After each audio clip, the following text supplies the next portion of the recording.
كريم، ايه اللي يخلي الناس تبقى محتارة بين الشراء والاستثمار في العقارات، وهل في فرق بينهم من وجهة نظرك كمستشار عقاري؟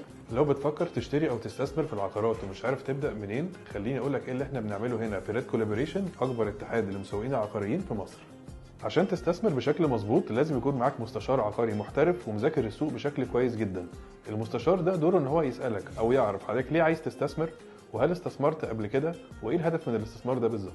المستشار العقاري محتاج يسألك كل الأسئلة دي عشان يقدر يساعدك بشكل احترافي، وكمان يقدر يعرف هل حضرتك محتاج تشتري ولا تستثمر، وهنا في فرق كبير جدا بين الشراء والاستثمار، وكمان يقدر يساعدك ويمشي معاك خطوة بخطوة لغاية لما يوصل معاك للمطور العقاري اللي هيقدر يحقق لك المعادلة دي مع المطور المظبوط. ريد أكاديمي بتقدم لك فريق مدرب على أعلى مستوى عشان يقدر يساعدك تاخد القرار المظبوط. أتمنى يكون الفيديو عجبكم، أشوفكم الفيديو الجاي.